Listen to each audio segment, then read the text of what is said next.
All right, very good. Ready to go. Great. Recording in progress.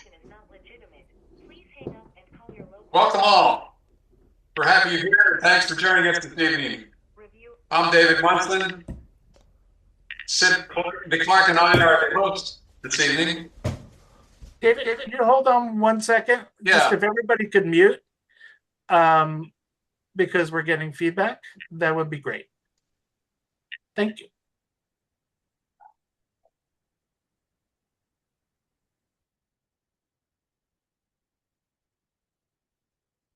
Try again. Here. How's it now? Very That's good. better. And I will mute anyone who unmutes. Okay, good.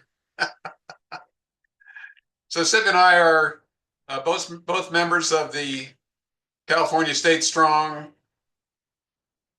Democracy Reform Working Group, and we're leading the charge to bring the corporate power reset to the law in California.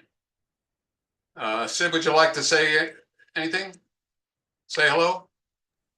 Yes, hello and welcome. Thank you very much to all of you for being here tonight. I am going to paste in the chat a number of links for you to be able to contact us after tonight, after this meeting. And it includes also the link to our website, our brand new website.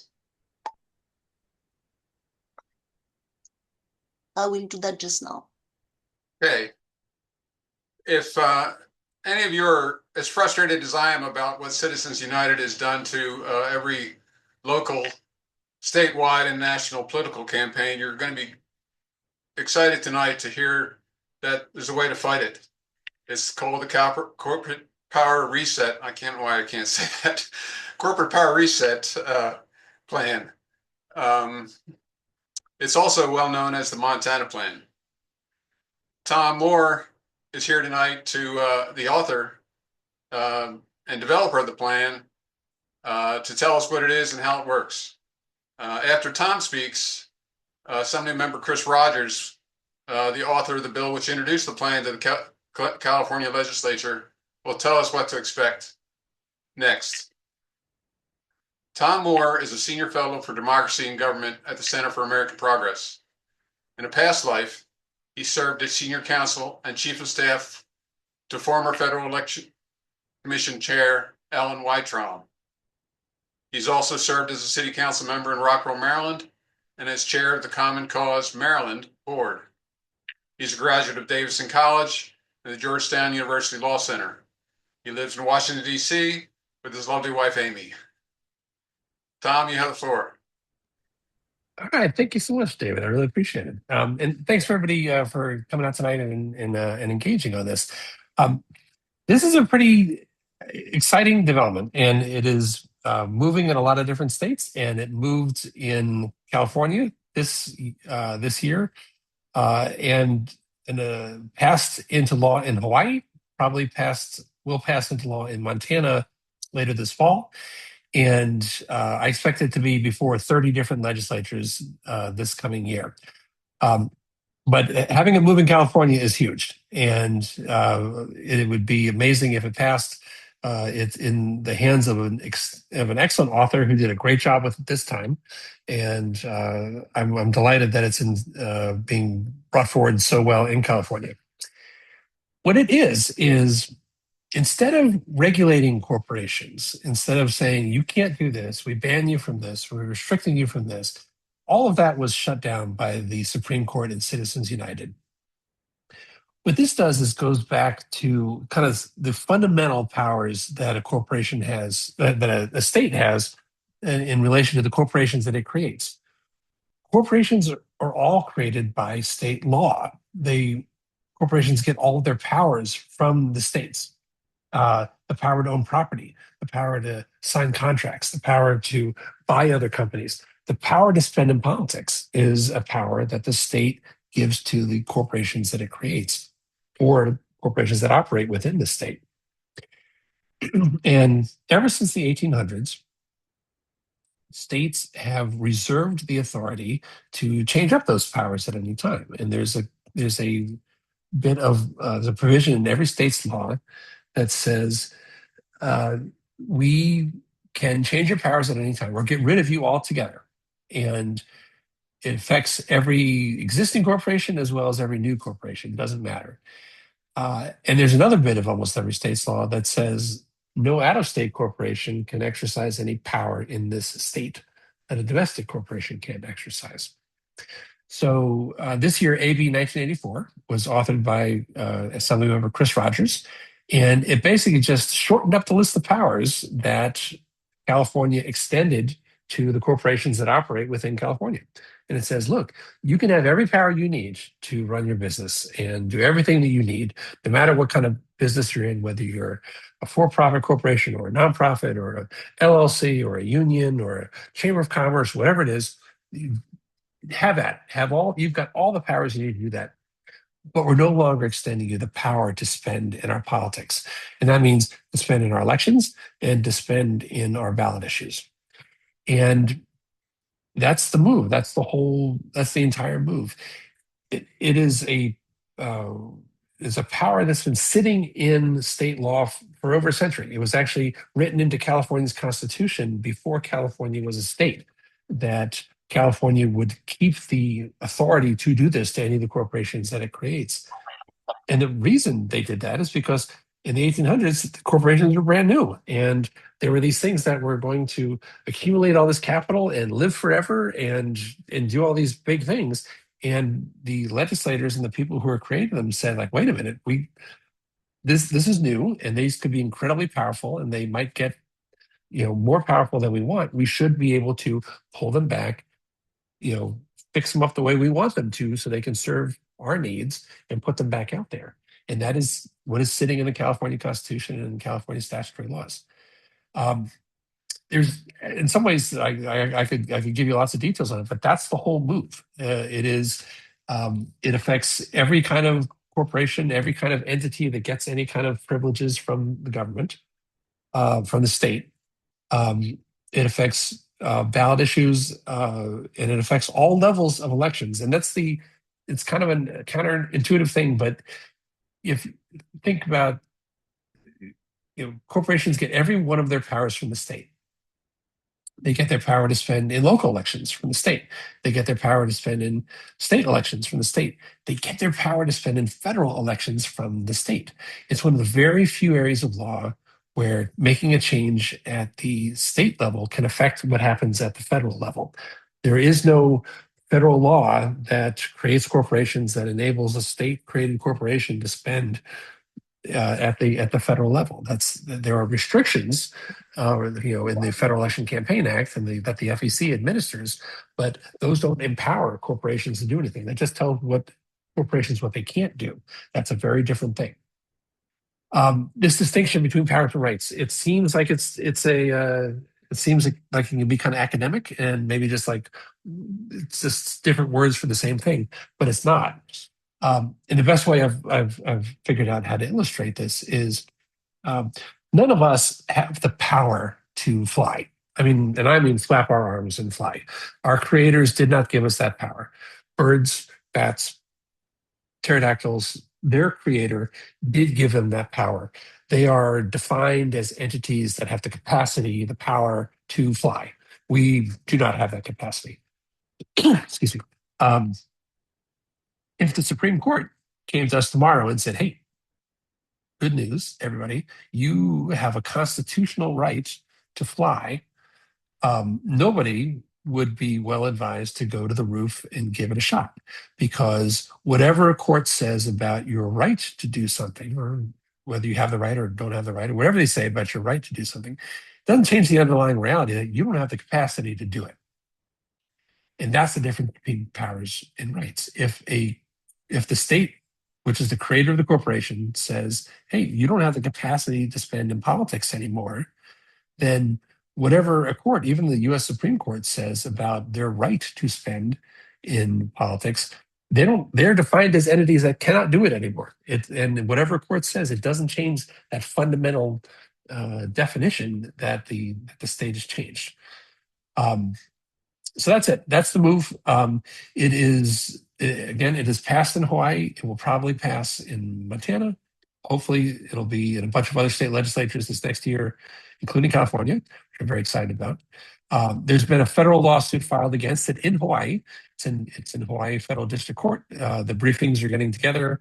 We're getting the Hawaii Attorney General's office is defending it. They'll do a good job. We're getting amicus briefs together to help with that. And this will probably head off to the Supreme Court. And it is a brand new way of looking at this. It is not regulation, it's redefinition. And that makes all the difference in the world in how the courts can look at it and now the tools that they have in order to deal with it and how this is going to go. This is not just something that violates Citizens United that's going to run into a buzzsaw and die in court in 5 seconds. This is not a demonstration bill. This has been put out there to win. This has been put out there to get all the corporate dark money out of the politics of the state that passes it. Delighted that California is embracing it so warmly. I'm looking forward to being any kind of help that I can to any individual group that wants to talk about it. I've done a lot of that over the last year. Any of the legislators that would like some help with it. And delighted to hear your questions and what everybody else has to say about this.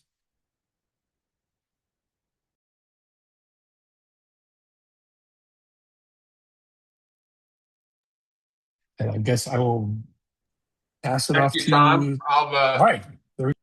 Glad to see Chris Rogers is here. Let me introduce him. He's the Assembly member for the 2nd Assembly District, encompassing Eureka, Arcata, and Santa Rosa. He's the author of AB 1984, the bill introduced this year that incorporated the Corporate Power Reset Plan. Chris previously served as Santa Rosa City Council member and the mayor of Santa Rosa. He received a BA in political science from UC Santa Barbara and his master's in public administration from Sonoma State University. Chris, I appreciate you being here. Thanks for, how about telling us what we can expect in the future here? Yeah, absolutely. And David, first of all, I want to start off with a couple of thank yous. First and foremost to Tom Moore, who I don't think it can be understated that if this works, the impact that he is going to have on protecting and preserving democracy here in the United States. This has been a ruling that for 15 years, we have looked for ways to try to neuter. We've tried transparency, sunshine laws. We've tried constitutional amendments, and we just get stymied by the power structures that currently exist in our democracy. And Tom has really given us a new novel approach, an ability to try to fight back. And it is, I will say, he's just been incredible for our office to work with. And so I just want to thank Tom so much for all of that. And then I want to thank Indivisible for having supported the bill this year when we introduced it. I'm a freshman member of the legislature. I represent the North Coast, about a fourth of the California coastline, almost a third of it up in Northern California.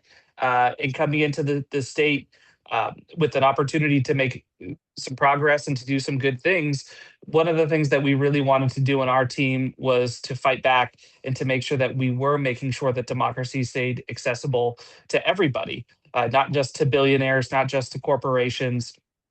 I've seen it in the races that I have run. I've had a billionaire put in money in, I think, every single race that I have been in against, and it is unconscionable that we accept this as something that we can't fix. And so really taking an opportunity to introduce the bill this year, our legislative director thought he was clever grabbing AB 1984. I think that he was as well. And we introduced the bill really without a lot of expectations that it would get through in its first year, but to further the conversation, to see what was happening in Montana, to see what other states were going to do, and frankly, to make sure that we made people take a vote. Every Democrat that runs for office will tell you that they are against unlimited spending in our campaigns. And yet, this is the first opportunity where we can really put people's feet to the fire and hold them accountable. And I'm going to say something that oftentimes makes some of my friends in Sacramento a little uncomfortable, but it wasn't Republicans that killed AB 1984 this year. We have a supermajority of Democrats in both houses of the legislature.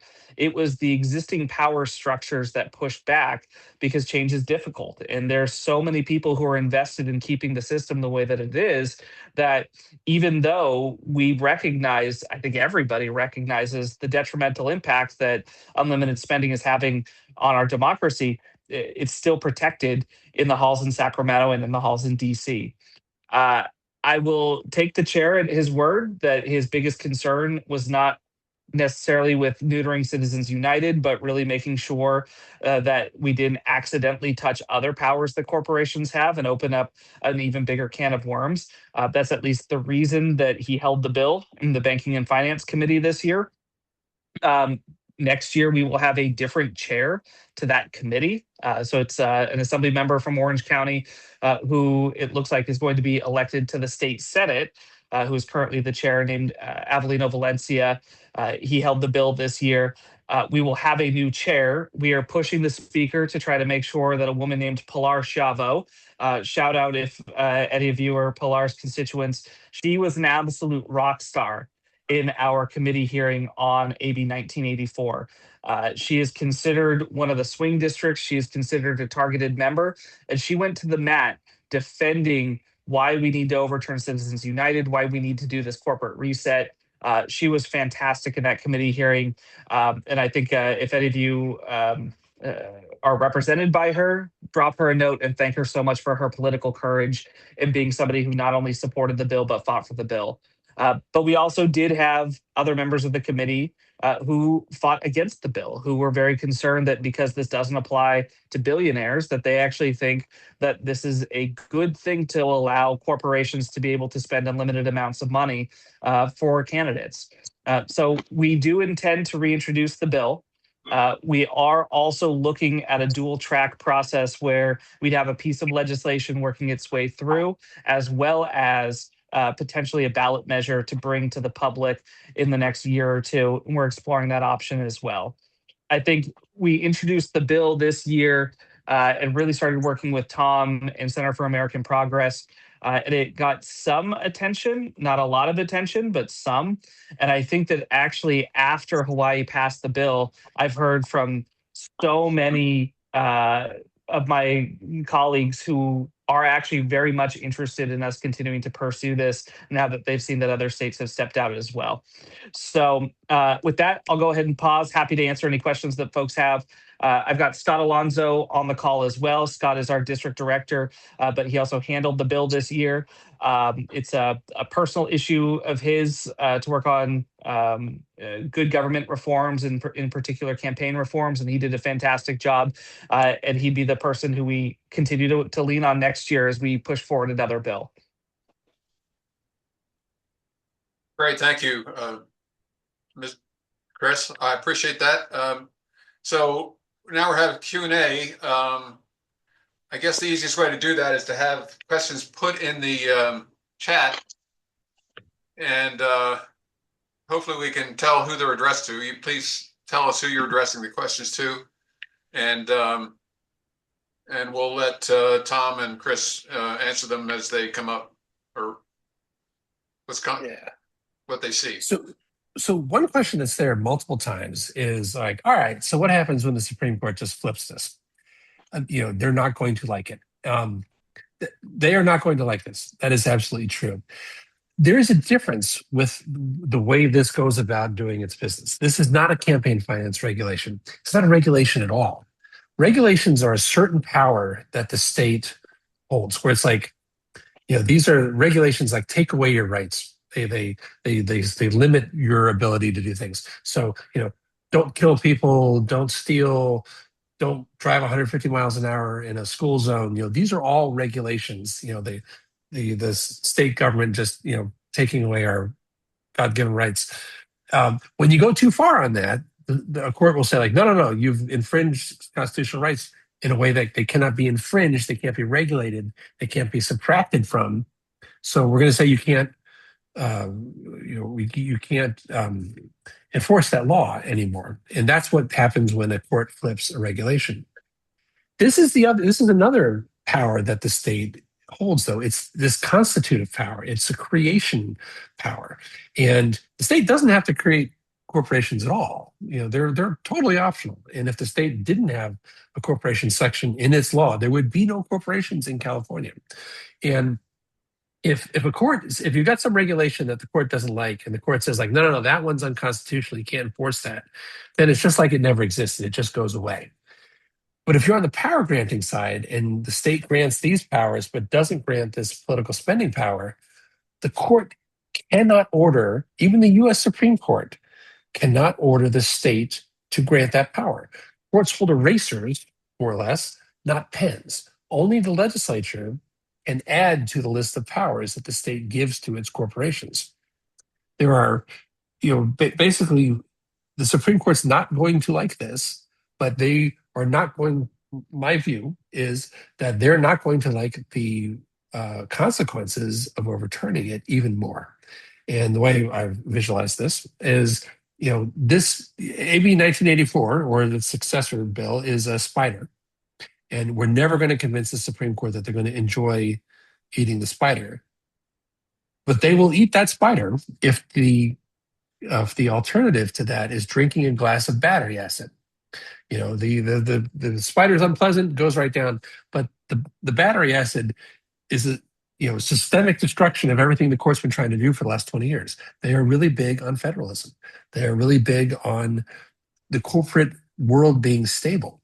In order to get to AB 1984, if it passed, they would have to fundamentally destabilize corporation law in this country. This is not just some, in Citizens United, it was a piece of the McCain-Feingold Act, BICRA, that they just said like, oh, no, that part of it can't enforce anymore. It's like it never happened. Okay, that was bad, but it was just, there was no fundamental restructuring of the law that they had to do to get to that. In order to overturn this law, if California passes it, they'll have to do 7 or 8 major things that they've never done in the history of the United States. They would be federalizing and constitutionalizing corporation law in a way that they've never come within 100 miles of. They have said over and over and over again that corporation creation law is a matter for the states, and that the states have unlimited authority to do what they want there. So it would be, they're not going to like it, but that doesn't mean that it's necessarily going to get overturned, because the consequences of overturning it could be even worse. Yeah. I saw a couple questions in there about how can Indivisible help.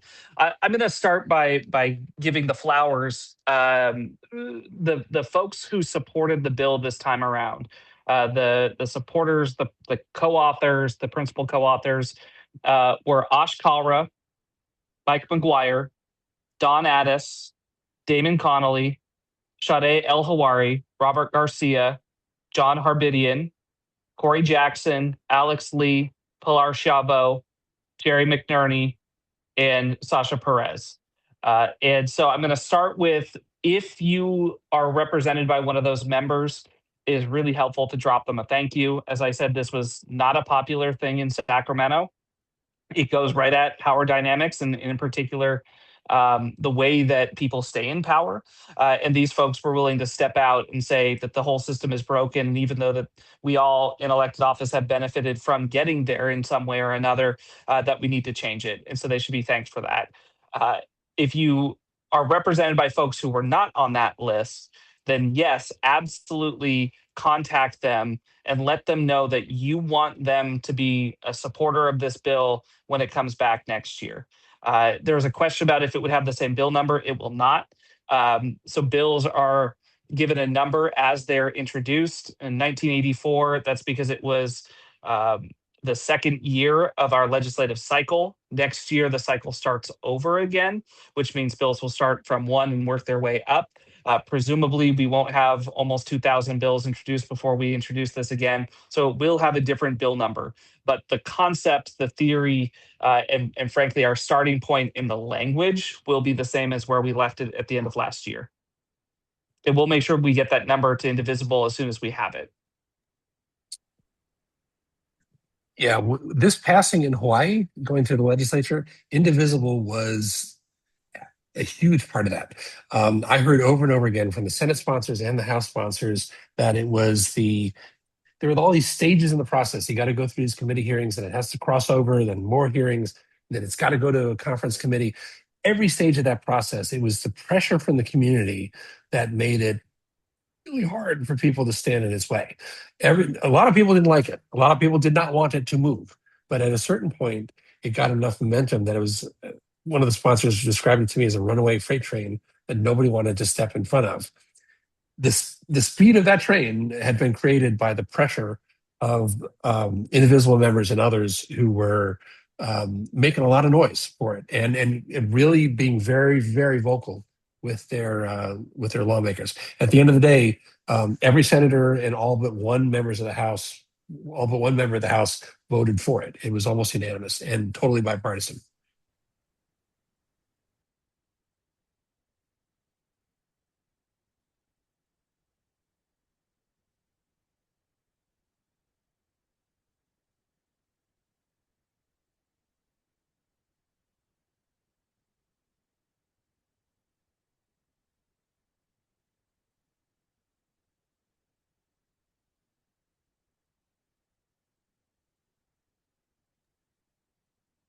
Yeah, so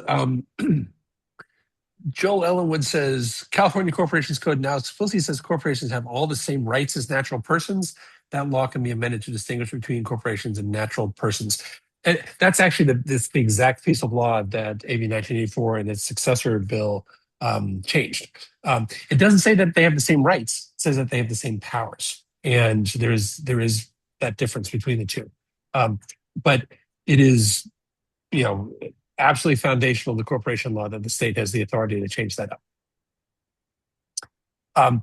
All the states gave that. Tom, if I could, yeah, Tom, if I could share too, this was the benefit of working with Tom and his perspective in multiple different states.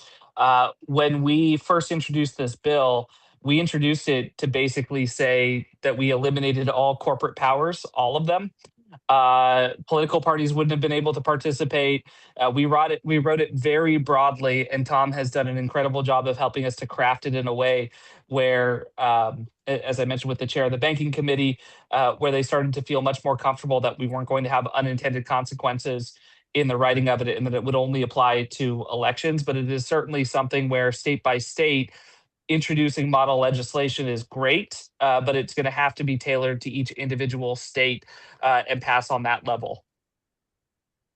Yeah, and it turns out the underlying pieces of the underlying ways that this is all written, the structure of it is very, very similar state to state, but how states structure their laws, and this is not going to surprise you that California is more Byzantine than most.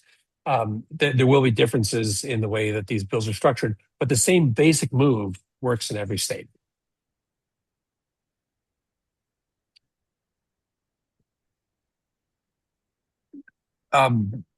I've had some discussions with leaders of California nonprofits who are concerned about this because they like spending money in ballot issues and they like spending on your influence around elections and so forth. And that's the way that they've kind of built their organizations over the last 16 years since Citizens United.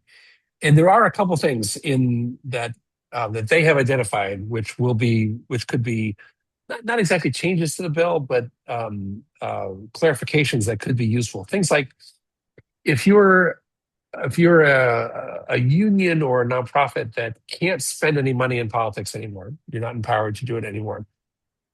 Can you endorse a candidate?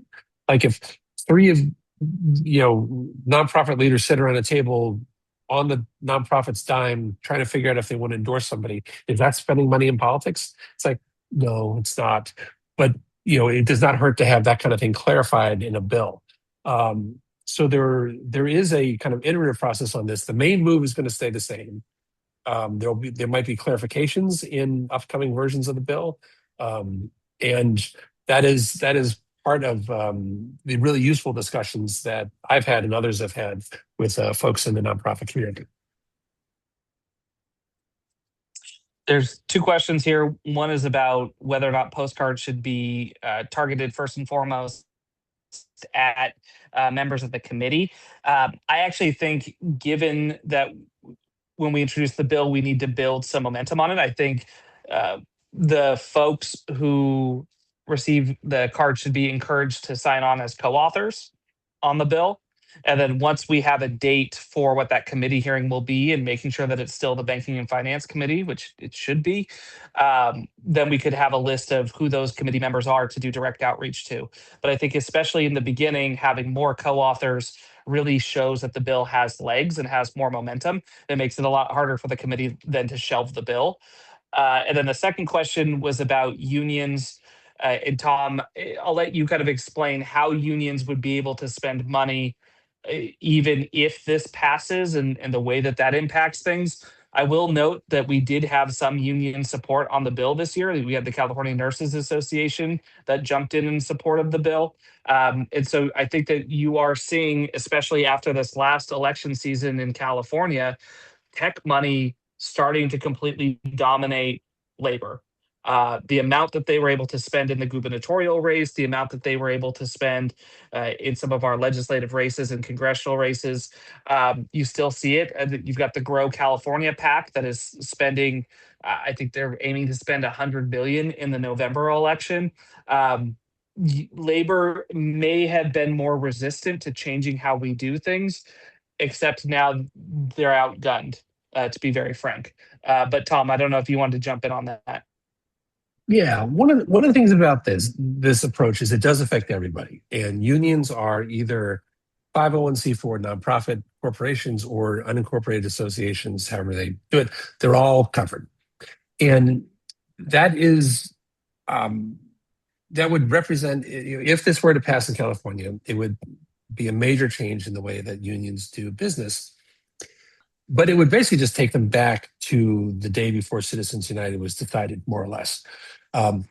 What Citizens United allowed unions to do, because they're corporations, is to just write checks out of their general treasury for independent expenditures.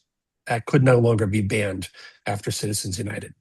Before Citizens United, when they could not do that, they had PACs. And unions basically have two kind of cash flows that come in. It's a voluntary contribution to their political action committees, and then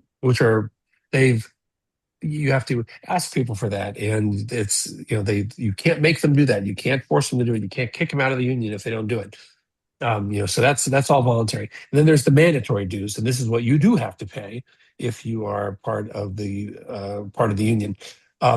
Before Citizens United, they couldn't spend any of the general dues on direct political activity, so they asked people to give money to the PAC, and the PAC is what spent the money directly in politics, directly to candidates and so forth.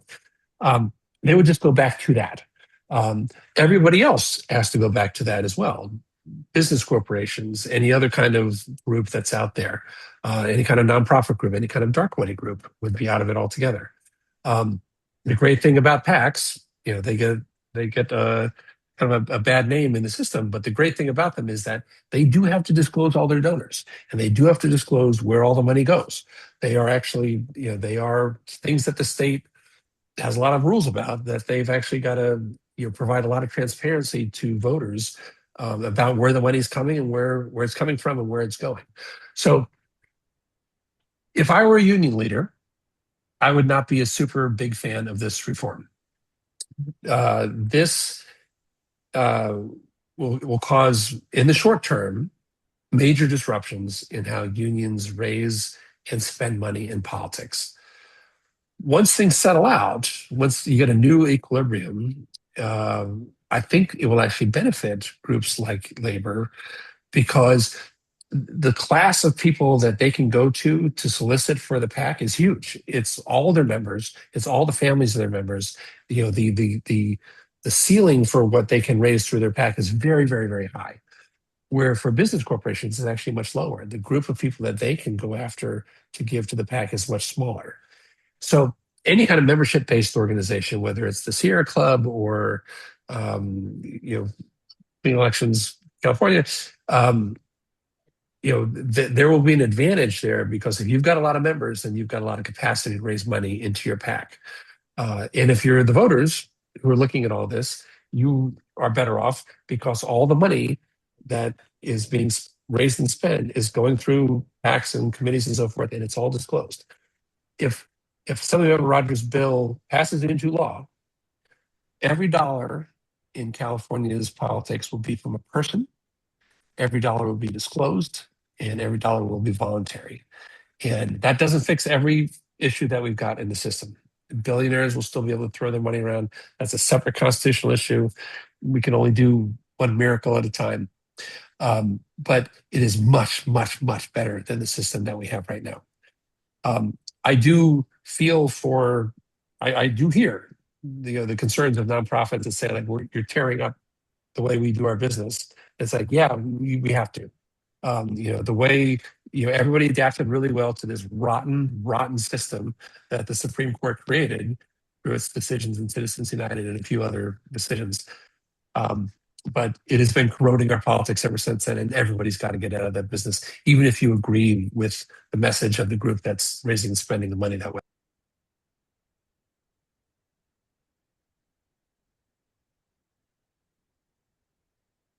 Tom, perhaps you could talk about how the Commerce Clause and corporations formed outside of California would be affected in California. Yeah, so this is really interesting. So the Commerce Clause basically says, look, you got to treat everybody equally. You can't treat the out-of-town guys any better or worse usually than your domestic corporations. What this does in California is just saying, look, the California chartered corporations, we're taking a few of your powers away. We're no longer granting you these powers. That has the effect of bringing everybody else down to that level. As long as everybody's being treated the same, you don't have a Commerce Clause problem there. It's with out-of-state corporations, it's interesting. And this is the way that we haven't had to think about corporations for 100 years. We think of like GM, it's an American corporation. I don't know where it's chartered. It can do whatever it wants, wherever it wants, throughout America and other countries and so on. But within America, they're just an American corporation. They're not. They are chartered by a state. I think they're a Delaware corporation, maybe a Michigan corporation, but they have a charter in a state, and they are allowed to do stuff in that state based on that charter. If they do anything anywhere else, if a Delaware corporation wants to do business as a corporation in California, it has to register with California as a foreign corporation, and California recognizes it, licenses it, all its paperwork. It's a foreign corporation, has to do other things. But what it's really doing underneath all that is empowering that corporation to act as a corporation in California. And that's the key. That if California took the corporation section out of its law altogether, then nobody could operate as a corporation in California, no matter where you're chartered. There would be no such thing as a corporation in California. So whatever California does to the powers list that it hands out to corporations, it doesn't just affect the corporations that are chartered in California. It's every corporation that wants to operate as a corporation in California. And that's why this works. If there's a Delaware corporation that's in this, it doesn't affect what a Delaware corporation does in Montana or Ohio or anywhere else. If California passes, it's just what happens in California. Sorry, go ahead. Yeah, I think about it very similarly to California's environmental laws. Just because a business is headquartered outside of California doesn't mean that they get to violate our environmental laws. They still have to operate by the rules that we set in the state of California. And then there was a question about billionaires, dark money, all of that.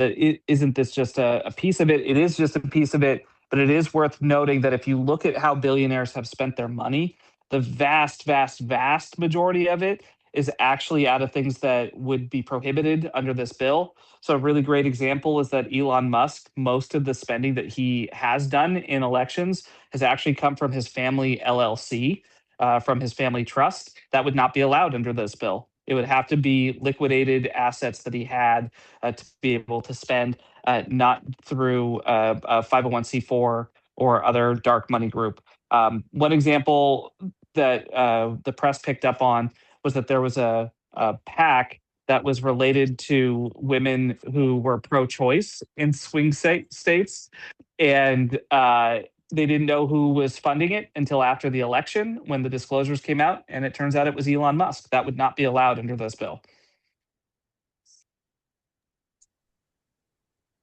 Yeah, there's an effort to actually attack that part of it, the idea that billionaires can drop huge amounts of money into super PACs. What AB 1984 would do is stop them from laundering that money through a dark money group.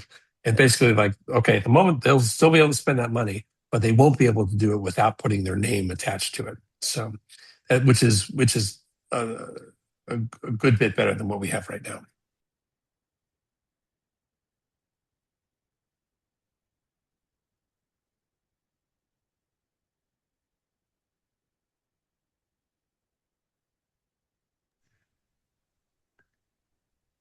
Somebody asked about move to amend. They have been good supporters of this. They are actually, they've got some really firm ideas about the kind of things that they want to do. And I brought this to them and they're like, hey, that seems like a really cool thing too. They're actually been very, very flexible and welcoming of new ideas that push things in the same direction. So yeah, if you want to, move to amend has been a good supporter of this approach. Chris, there's a question about the Senate. What is this an assembly move, or is this should they be targeting the Senate also?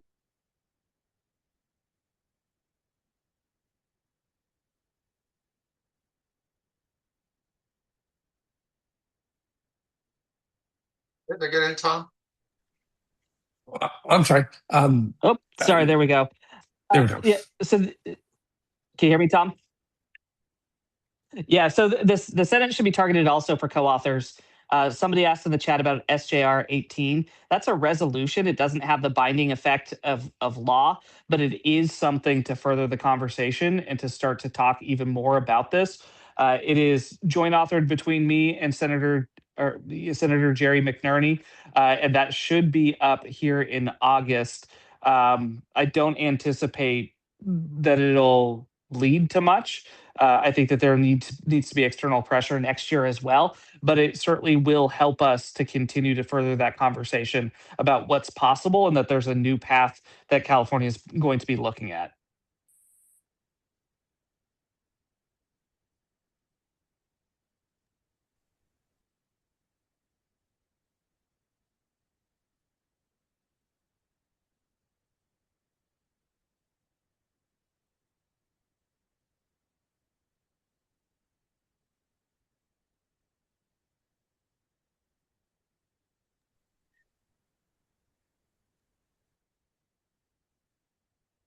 Questions we need to answer? I think maybe people were asking, what is SJR 18, since not everybody here knows. Yeah, SJR stands for Senate Joint Resolution. That means that it is a resolution that was introduced in the Senate. It'll come over to the Assembly for discussion as well. You can look up on legislative info. It's leginfo.ca.gov, I believe is the link if you want to read the actual resolution. But it does talk about California's commitment to overturning Citizens United and the detrimental impact that it's had on our campaigns. And as I mentioned, that was Senator Jerry McNerney and I are the joint authors on that bill. It does not, as I said, have the force of law. It essentially is a resolution that it is sent to Congress, but it is a tool that we are using to increase awareness for folks. Yes, so the resolution has already passed the Senate and is in the Assembly. It's cleared the committee, it went through and is now, I believe, will go to the floor in August for the vote there. So if you want to support it, now would be the time. Yeah, just to take a 50,000-foot view step back, where we sit right now in the legislative calendar is we're on the legislative recess for the month of July. We come back in August, and we have until the end of August to finish all legislative business for the year. So every bill constitutionally has to pass both houses and be sent to the governor by the end of August. He then has a couple of weeks to choose to sign or veto bills. Unlike what we just saw at the federal level with the president, if the governor does not sign a bill, it's automatically vetoed. It does not go into law. We saw with the housing bill that the president chose not to sign the bill. It still was enacted without his signature. That's not how California does it. And so this bill, the SJR 18, that will come to the assembly. It does have to get through all of its committees and pass by the end of August. And I think that it is ready to come to the floor. I think we were trying to take it up before we went on the legislative break, and we ran out of time. So we'll be doing that in August.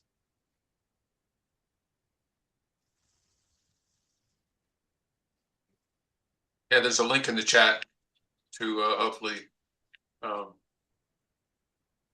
yeah, it's the link to the bill itself, to the resolution itself, I should say. Can we ask questions, or is that you prefer chat? Sure. Thank you. I don't want to write all this out. So this is Shalom. I'm with Indivisible Alameda. And my question is, knowing that Indivisible, I don't speak for everyone, but there's a lot of stuff out there right now. And we're all determining, I think, what it is that we need to concentrate on and how to focus our energies among the core groups that we know are sort of our ride and die groups, right? Like we know they're going to be there. We know they'll show up. So my question would be, if we're asking our groups to focus on this, I guess I'm unclear what it is I'm asking my group to do right now. And what would be, are we wanting to introduce SJR 18 as sort of an introduction to what we're going to be backing in January, but we don't have all the final writing for the January? I'm just a little confused. I apologize for that because I have not been keeping track of this. So I apologize if I'm totally on the periphery here. So no, I think that that's a really fair question. I think what my advice would be is AB 1984 is still there. We're still in that legislative session. And so if you were interested in working on it right now, encouraging members to sign on as a co-author on AB 1984, and when it's reintroduced next year, then that helps build that momentum. And then once we have a bill number for next year, then that's an opportunity for us to come back and say, we had a conversation at the end of last year about this concept. There was a bill that you could read at the time. Now the bill's been reintroduced. Co-author this bill and help get it passed. And is there a lot of alterations that might happen between now and January such that we might look at the bill and say, wait a minute, we don't actually want to co-author that? Like when you say co-author, does that mean it's already written? It's not going to change between now and then? Or how do we know what changes do occur so we can make sure that we're standing in line with our goals? Yeah, so another great question. So when I choose to co-author a bill, my assumption is that as it works its way through the legislative process, the mechanics of it are going to change, the language is going to change, but that the overall intent of the bill is going to remain. And also, you make a judgment call based on the person who is authoring the bill, what their values are, and the things that they have worked on before. When you choose whether or not you're going to co-author, I choose not to co-author certain members' bills, even if I like the concept, just because I've seen too many times that their bill has changed in a way that I don't like. I can tell you with this one, it's pretty black and white for members. You either believe that Citizens United has been a detriment and that we need to try to do something to remove the corporate powers to be able to participate, or you don't. And this bill will not change from that core principle. The mechanics of it and the specific language could be altered as we get more information, just to make sure that we don't have unintended consequences. But the bill will not deviate away from the Montana plan or from what Hawaii has done. That is the intent of the bill. Yeah, I was really pleased with how steadfast Senator Rogers was on that in this past session, and I have a great deal of faith in how it's going to go in the next one. I've been watching bills all over the country, and there have been a variety of bills, and they have changed a little bit as they've gone through the process. At a certain point, the Center for American Progress will no longer support a bill, and we will make some noise about it if it goes too far off the rails. I don't expect that to be a problem in California.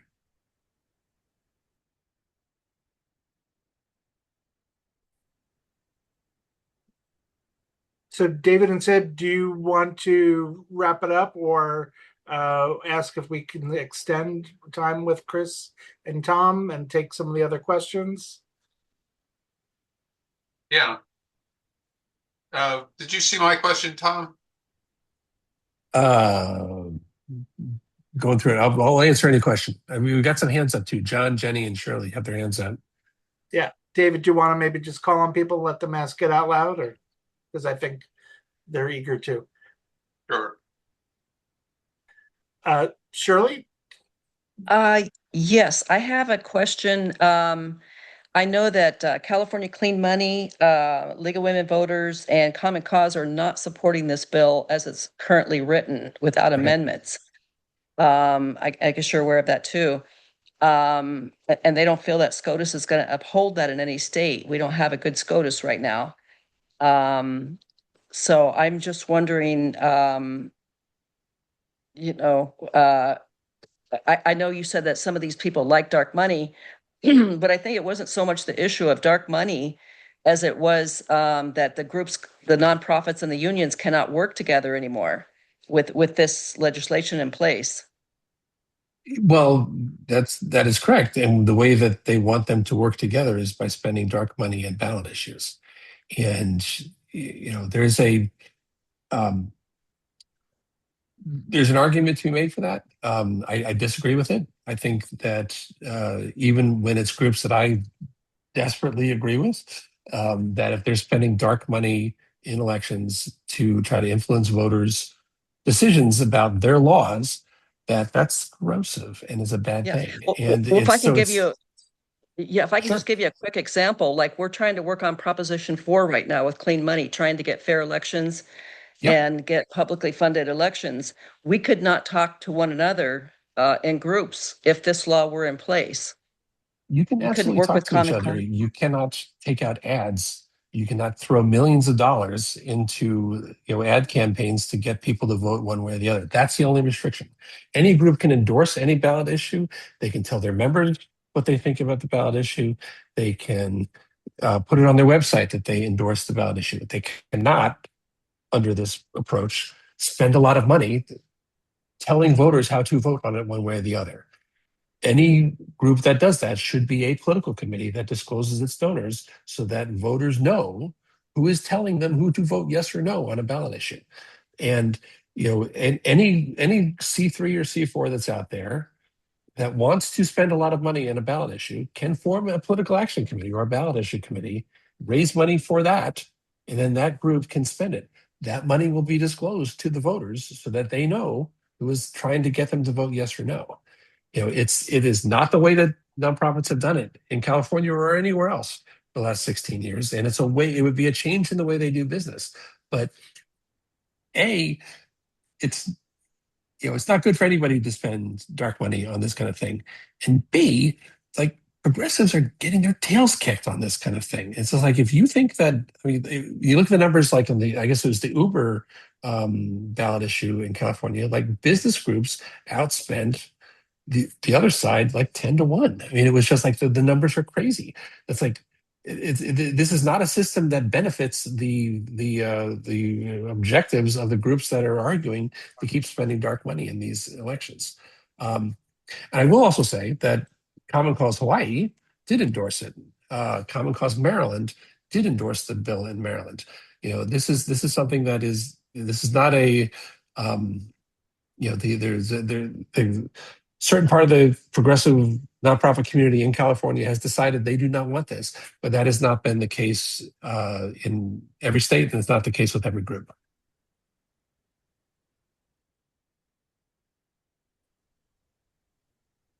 But I do thank you for raising that. It's an important point, and it's something that the discussions that we've had with those groups have been useful, on the idea that they can spend a lot of money of their staff time to get ballot issues passed. That's a for this reform, that is a bridge too far.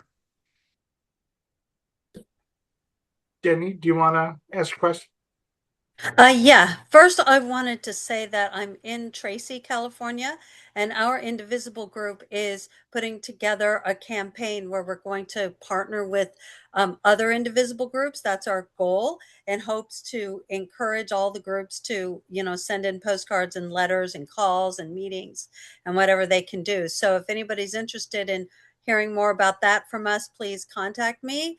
But we're going to try and get with these other groups. But I also just wanted to confirm, because I've heard it a couple times, but I just want to make sure the process right now is that we can encourage co-authors on AB 1984 from both the Senate and the state legislature. We can thank any of the current co-authors, and we can encourage people in both the Senate and the state legislature to sign on or to approve SJR 18. Am I missing anything, or am I getting any of that wrong? Okay, great. Thank you. That's all I had.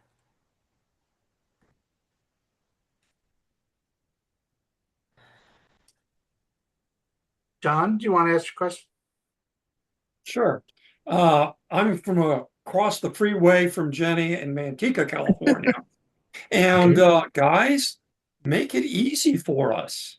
Okay, Jenny's come up with a great written list. Please share the note with the rest of the class, because I don't know how to word all of this correctly that might not cause confusion. I will be happy to use my Indivisible every action to promote this, but guys, give me a script, help me out. Good. Yeah, Sib and David have created a website for this, which is going to be a terrific resource and gets the language right, which can be tricky. But I think that'll be as this goes forward, that'll be a terrific resource for all you guys. I would like to also say, throughout this process, I've spoken to a good number of California Indivisible groups. It is always heartening and interesting, and I get a huge amount out of it.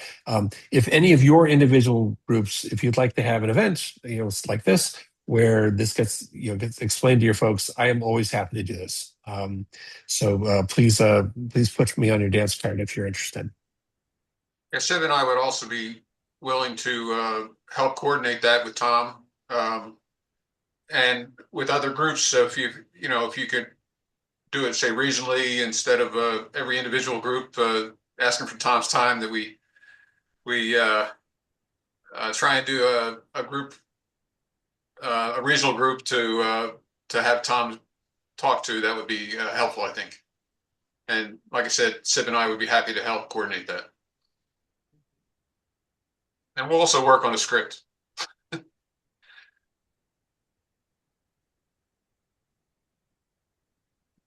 Yes, absolutely. Is it wrap-up time, perhaps? I am getting the impression. Are there any other questions?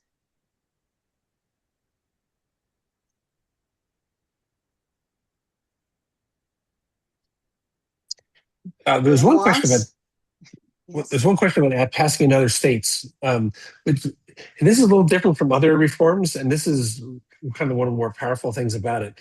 If Montana passes this cleans up their elections from dark and corporate money at every level, and it gets them out of their ballot issues and so forth. Montana doesn't really care if Wyoming never passes this. Montana is just taking care of Montana. So it's a little different from, elections are so state-based, they're so bounded by the state lines, that if you move to do this, it'll make a huge effect where you are. And, if California is the last state to ever pass this, fine. That is, elections will be much, much better in California. But so it's a little bit different than other reforms. You don't need 2/3, 3/4 of the states to do it. You don't need a tipping point or anything like that. Every state that moves has an improvement in its own borders really immediately.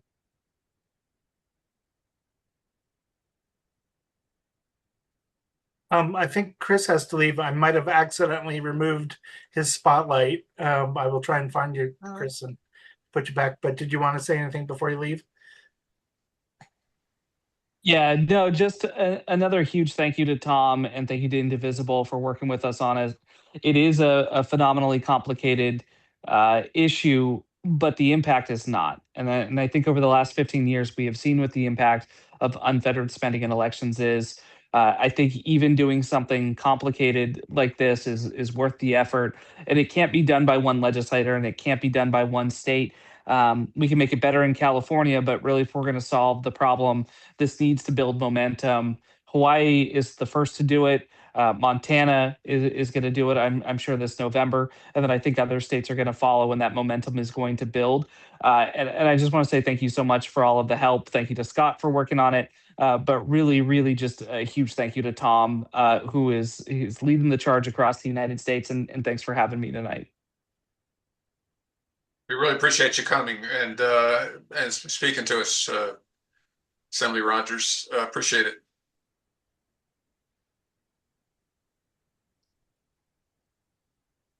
Yes, and I encourage you all to reach out to us if you would like, Tom, to give a talk to your groups. Actually, the first time I heard myself about the corporate power reset was because Tom gave a talk at my Indivisible group, and he's a really great speaker, and he got all of us extremely excited.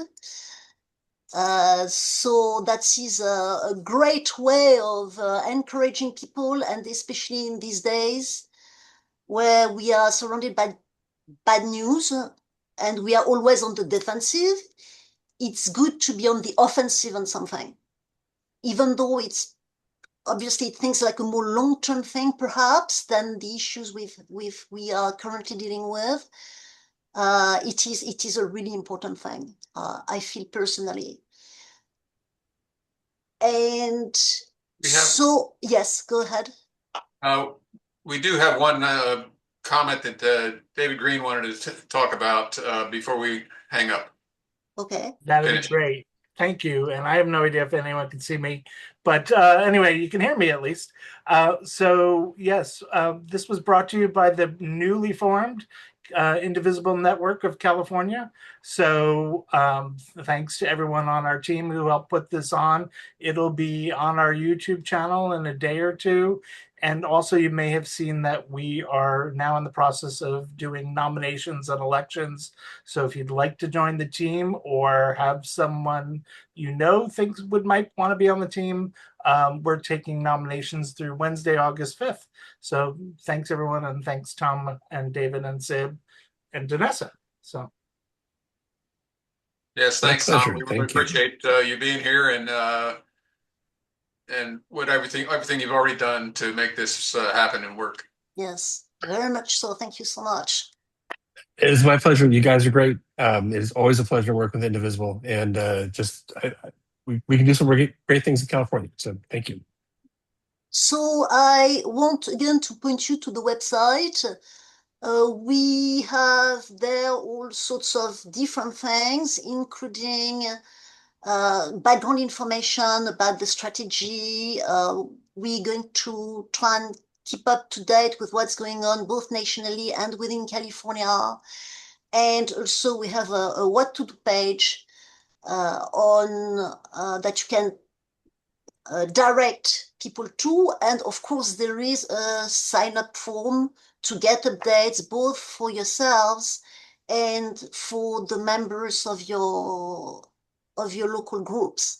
So if you can mention that to your local groups, they can sign up for updates themselves on the website. And we have, right now, actually, there is an invitation to write to assembly members for SGR 18. But given tonight's conversation, we're going to add something about that there is still time to encourage people to contact their Senate representatives as well as the Assembly representatives regarding AB 1984. And we have a few scripts there and all the links necessary and instructions on how they can find their representatives. And do not hesitate, please take our contact information so that if you want to reach out to us, you can do so. We really look forward to working with all of you in the future. I mean, right now and going forward. Yes, and thanks everyone for coming, and we appreciate your time and your interest. It's really fantastic. Thank Yes. you. Yeah. Good night. Thank you. Good night. Good night. Thank you.